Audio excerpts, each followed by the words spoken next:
zgjedhore dhe krizat politike shumë shpesh kanë qenë të ndërlidhura në historinë shqiptare. Reforma zgjedhore shpesh iniciohet pas zgjedhjeve dhe kjo do të thotë që nuk duhet të kemi pritshmëri.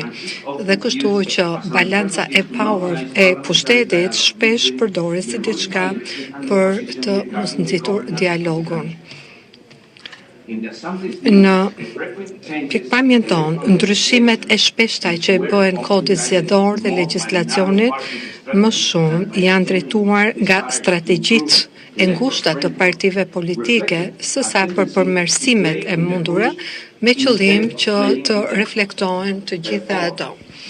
Kështu që Asambleja mirëpret marrëveshjen e re për kuadrin e lirë ligjor, për konsensun në gjërë që ka të bëjë për të gjithë aktorët politik.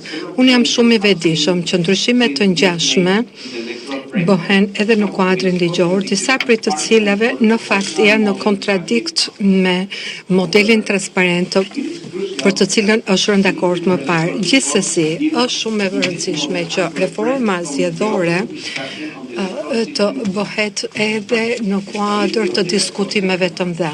Stabiliteti i sistemit zgjedhor është shumë i rëndësishëm për të garantuar besimin tek procesi zgjedhor dhe kështu që edhe rezultatet e zgjedhjeve të jenë të pranuara gjërësisht. Ka disa çështje të cilat ne kemi ndarë me qeverinë. Reformat kushtetuese dhe zgjedhore janë një prej tyre. Megjithse ka një majorancë të madhe, përsëri opozita ka fjalën e vet në të gjitha këto reforma.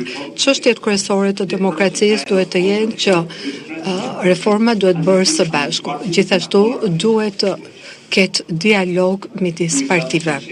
Ne mendojmë se vërtet ndryshimet gjithëpërfshirëse që duhen bërë me këto vendi do të shkojë edhe më shumë drejt asaj. Në një demokraci të gjithë grupet apo pakicat janë të përkohshme.